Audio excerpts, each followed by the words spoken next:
Lampas pemahaman kepada Quran dengan sebab itu. Pemahaman kepada Qurannya, ketajaman dalam menafsirkan Qurannya itu hilang karena menerima surah tadi.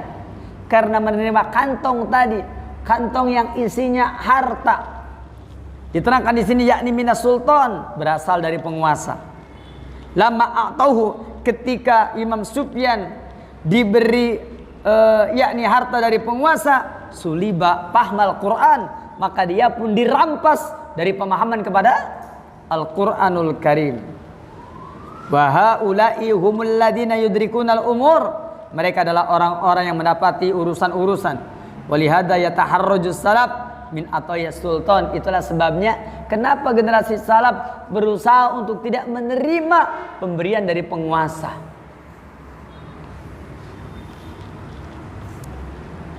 Pertanyaannya adalah mengapa mereka tidak mau menerima pemberian penguasa? Fadilatul Syekh Muhammad bin Shalih Al-Utsaimin beliau menerangkan, yaquluna innakum la yu'tunana illa liyastaru dinana bidunyahum. Apa katanya? Para ulama mengatakan sesungguhnya mereka para penguasa memberikan kepada kita yaitu dengan surah tadi, tidaklah mereka bertujuan illa melainkan liyastaru dinana bidunyahum, supaya mereka bisa membeli agama kita dengan dunia mereka. Agama kita gadekan, dunia mereka berikan. Masih ingat dulu ketika terjadi fatwa halalnya porkas. Porkas tuh pekan olahraga apa? Apa porkas itu dulu ya? Ya porkas, SDSB, TTSB, ya kan? Judi kan begitu gampangnya.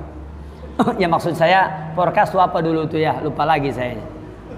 Kalau SDSB saya masih ingat, SD sumbangan dana, ya, SDSB, ya, dana sosial berhadiah, sumbangan dana sosial SDSB, sumbangan dana sosial berhadiah. Memang di antara yang mengelabui orang dari nama Judia dengan mengganti nama. Contoh, sudah tahu dia itu pelacur, disebutnya apa? Wanita penghibur, kan begitu? Penghibur apa tuh mas? Ya, sudah tahu namanya wanita pelacur, diganti bukan wanita pelacur tapi wanita penghibur. Atau disebut lagi wanita malam. Atau disebut lagi, itu banyak nama lainnya. Disebutnya kupu-kupu malam, ya. Disebutnya lagi apa? Disebutnya lagi hostess, ya, begitu. Diganti lagi pramusik, masya Allah macam-macam.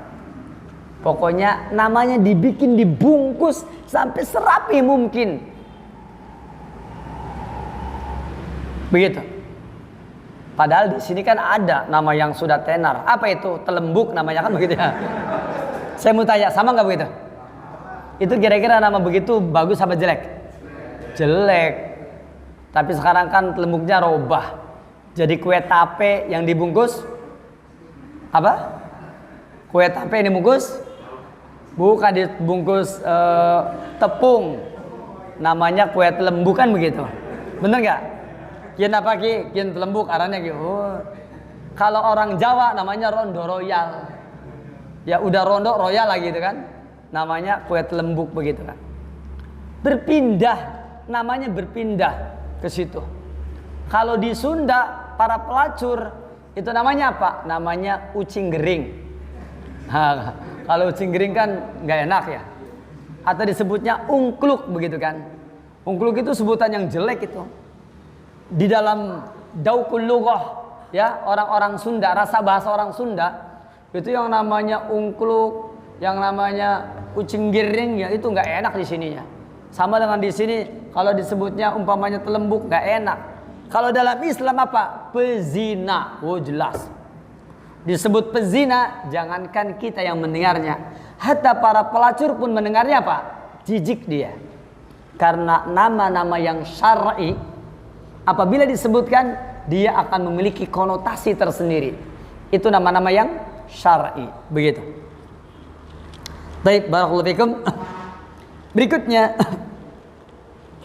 kemudian diteruskan di sini bahwa mereka tidaklah memberikan kepada kita, kata para ulama, ila liyastaru dinana, supaya mereka dapat membeli agama kita bidunyakum, dengan dunia mereka.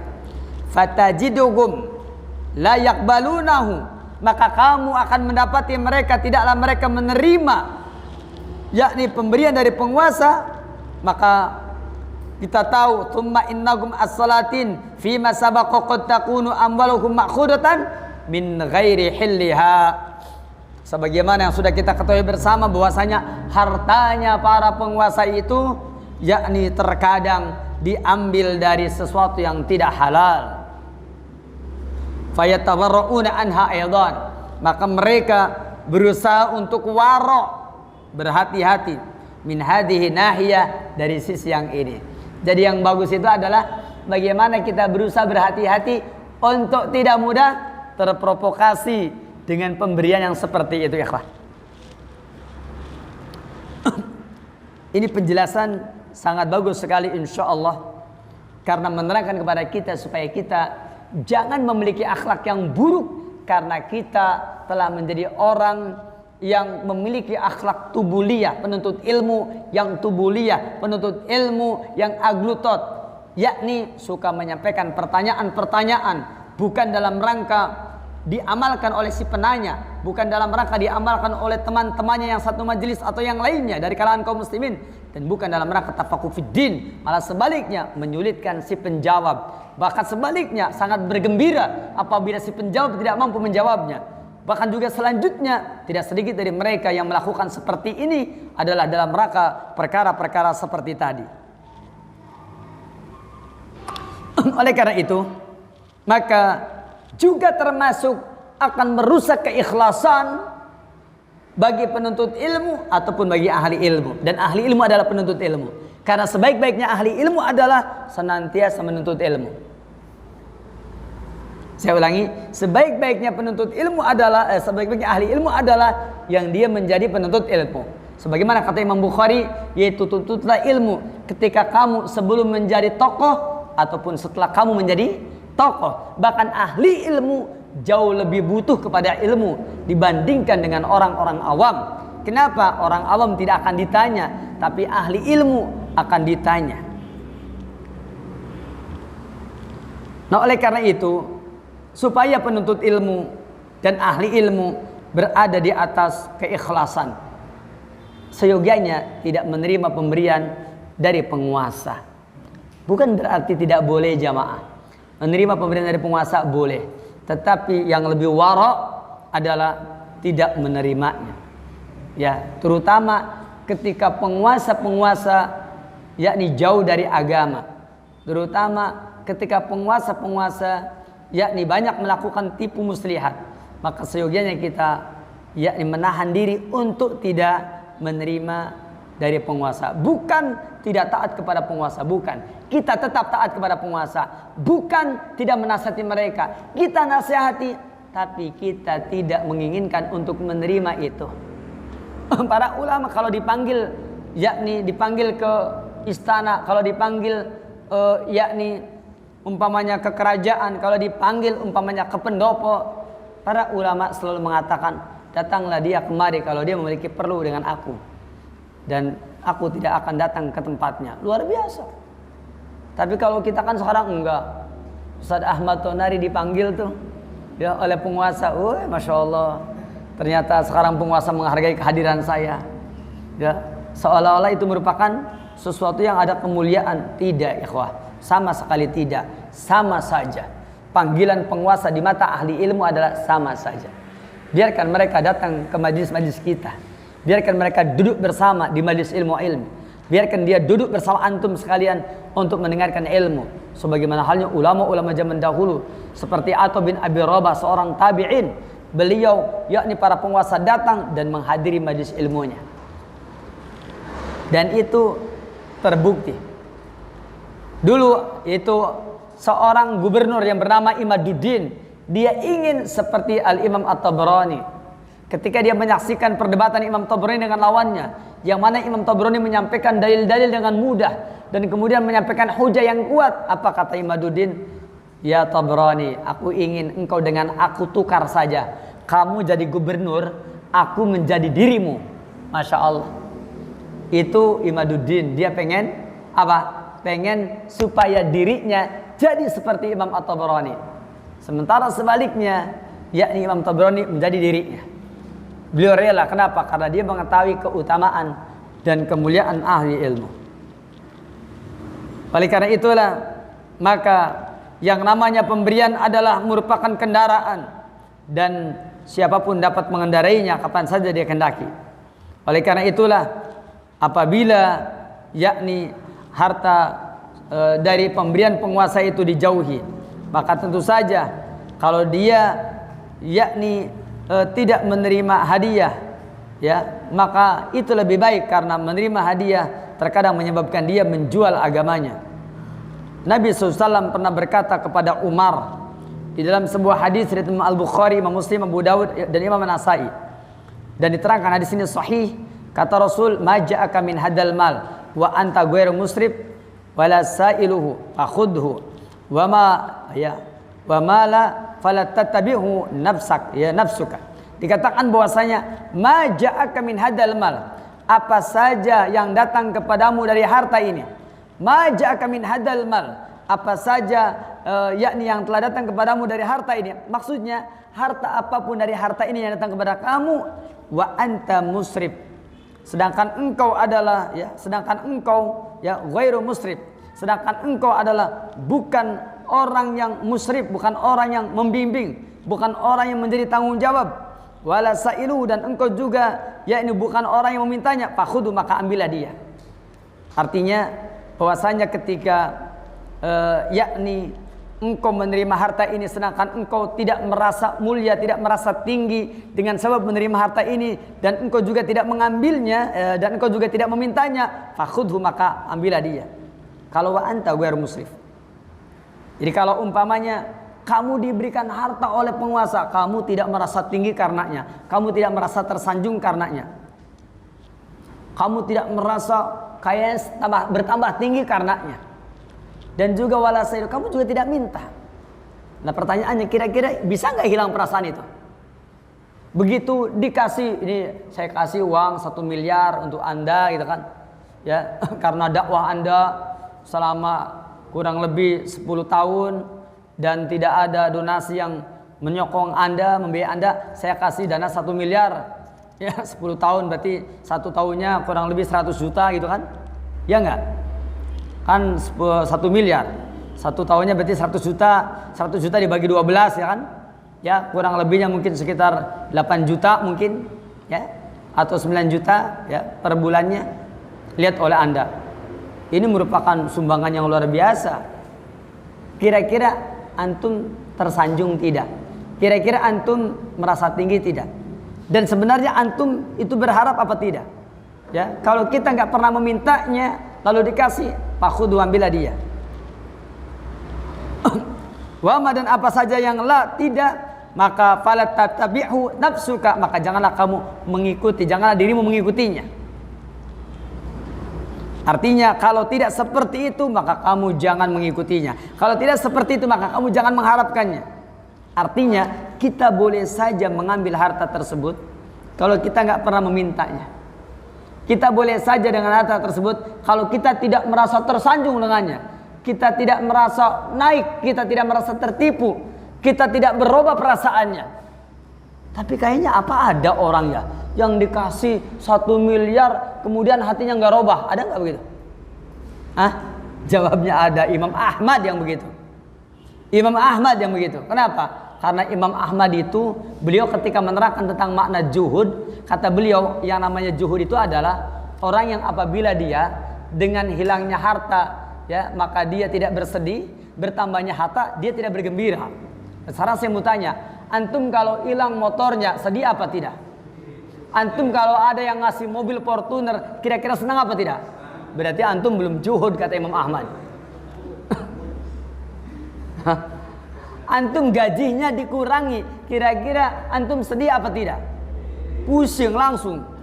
Tiba-tiba filenya rusak. Lap gitu kan. Ya. Kalau laptop mah jadi lemot begitu ya. Ya. Kalau antum memberikan tambahan gajinya, kira-kira antum yakni menjadi orang yang ini apa tidak? Orang yang senang apa tidak? Gembira apa tidak? Kalau masih seperti itu, kata Imam Ahmad, itu belum zuhud.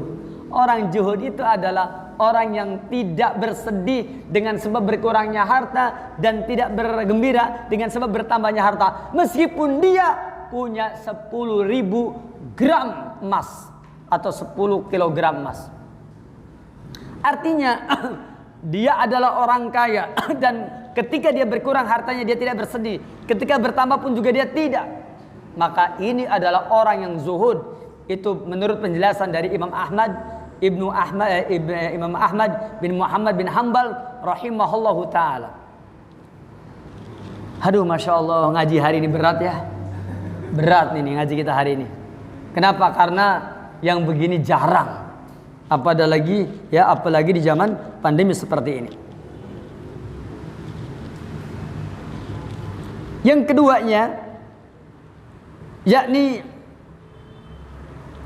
wa Gordu Sufyan rahimahullah min dalika at-tadir min hadza. Adapun Imam Sufyan melakukan seperti ini dalam rangka memperingatkan darinya. Wa tabkitu nafsihi ala ma sabaqa. Jadi bagaimana dia menjaga dirinya dari apa yang telah lalu tadi? Karena apa? Karena kata beliau, siapa di antara kita yang menerima itu, dia akan dibeli agamanya dengan harta dari penguasa.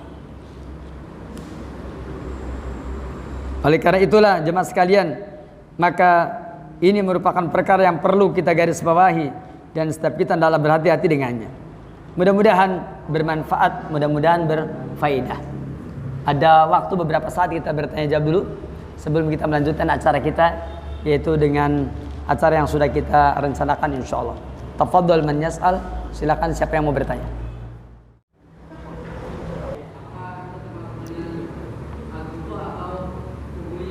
Baik, barakallahu fikum. Pertama kita harus lihat dulu bahwa masalah bumi itu bulat atau datar itu termasuk masalah yang berkaitan dengan syariat atau bukan. Itu dulu ya. Saya ulangi.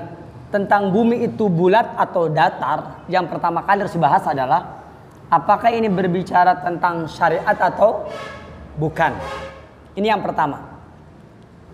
Tentu kita akan jawab dengan mudah, bumi itu bulat dan datar tidak terkait dengan urusan syariat ya. Yang keduanya, pemahaman para ulama tentang bumi itu bulat dan datar itu ittifaq apa ikhtilaf ya, sepakat atau berselisih paham. Maka jawabnya para ulama kita berkenaan dengan urusan ini, yakni mereka tidak sepakat. Ini yang kedua. Yang ketiganya, sebenarnya ulama-ulama yang menjustis bahwasanya bumi itu datar ya, dan juga bumi itu bulat, itu apakah betul-betul dengan nas-nas yang qat'i, dalil-dalil yang qat'i, ataukah dengan dalil-dalil yang dhanni?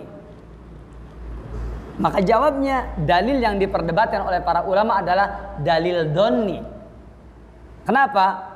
Karena ketika disebutkan bahwasanya demi bumi berserta hamparannya, maka kalimat hamparannya di sana dikatakan bumi itu terhampar dan bumi itu dianggap datar.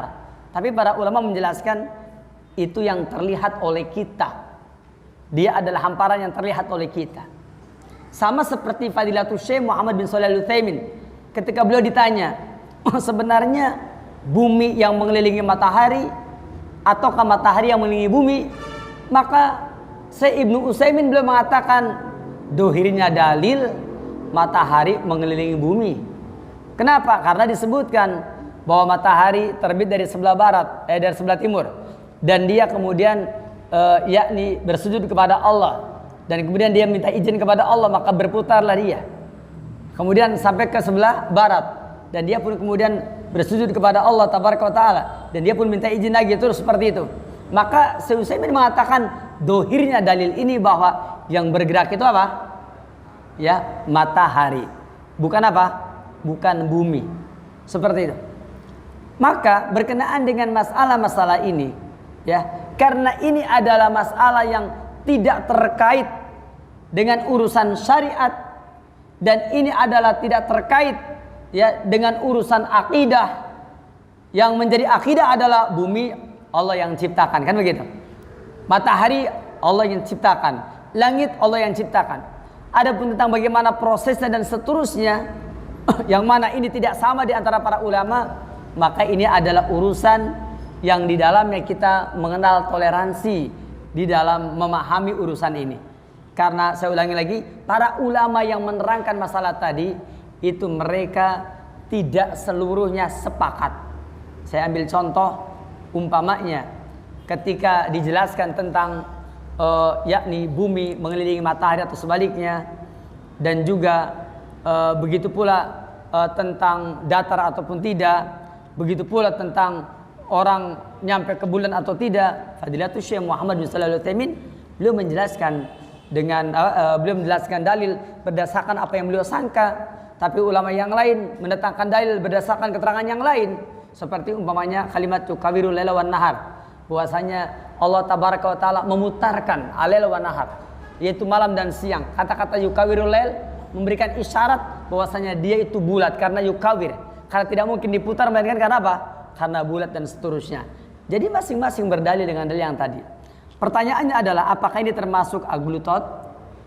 Apakah ini termasuk ke dalam tubuliyat? Jawabnya ini tidak termasuk, karena ini sudah pernah dibahas oleh para ulama. Ya, dan kita akan menjawab seperti jawaban para ulama. Sedangkan Al-Imam Ahmad bin Hanbal beliau mengatakan la taqul ala mas'alatin allati laysa fiha imam. Kamu jangan pernah berbicara tentang suatu masalah yang tidak ada imam padanya.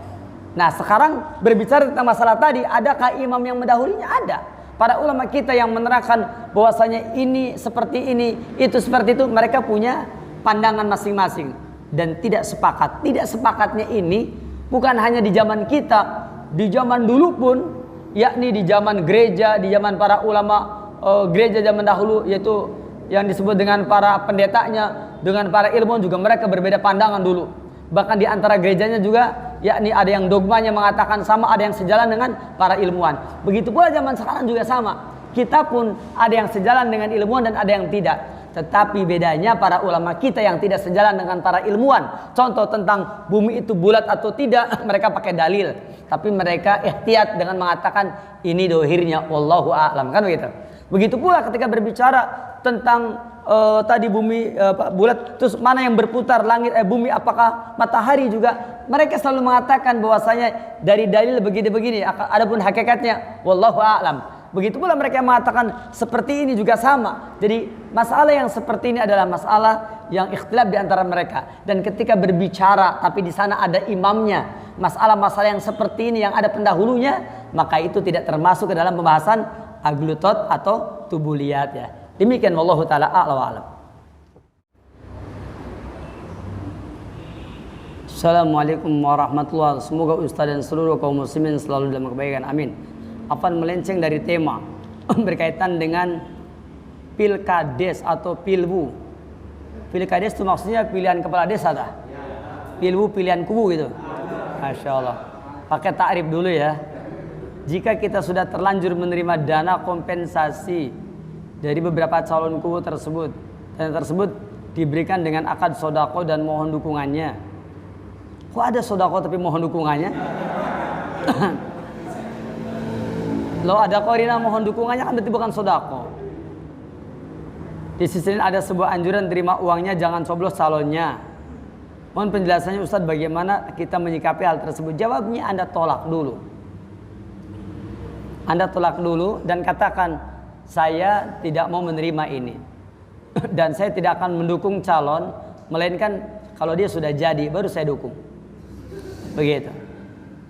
Karena calon yang belum jadi kalau saya dukung, khawatir nggak jadi saya dimusuhi sama yang jadi. Betul nggak ikhwan? Saya mau tanya, ini bahasa politik internasional ini. Antum kalau dikasih begituan, antum jawab, saya tidak menerima ini. Dan saya tidak akan mendukung calon yang belum jadi. Dan saya akan mendukung setiap calon yang sudah jadi. Karena saya diwajibkan taat kepada penguasa yang jadi, bukan calon penguasa. Beres sudah. Wah, berarti kamu tidak dukung saya ya? Saya akan dukung kamu kalau sudah jadi, insya Allah 100%. Saya akan taat karena Rasul memerintahkannya. Usikum bitaqallah wa sam'i wa ta'at. Ya. Jadi saya akan taat kalau kamu jadi. Begitu. Sudah beres. Awalnya mungkin orang bingung, tapi suatu saat orang akan tersenyum. Akan tersenyum. Saya di kampung saya, setiap pergantianku, walhamdulillah sampai hari ini mereka selalu senyum. Kenapa? Karena saya tidak pernah mendukung yang kalah. Ya. Lah iya toh? Saya mendukung yang menang, ngapain mendukung yang kalah? Antum mendukung calon kalah apa calon menang? Jawabnya calon yang nggak jelas. Begitu caranya, dana tersebut Anda kasihkan kepada dia. Jika dia memaksa, Anda jawab, saya terima, ya, tapi bukan sebagai sogokan kepada saya untuk suara. Karena saya tidak akan dukung ya calon lurah, tapi saya akan dukung yang sudah jadi lurah. Begitu. Sudah beres. Dia mau marah gimana coba? Orang kita dukung kok. Ya doanya aja lah, mudah-mudahan saya menang. Mudah-mudahan ya engkau, yakni kalau menang, bukan menang nih.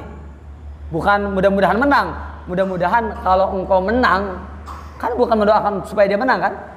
Mudah-mudahan kalau engkau menang, engkau betul-betul meninggikan kalimat Allah. Begitu jawabnya. Kayaknya kalau antum ngomongnya begitu, susah itu orang marahin antum tuh.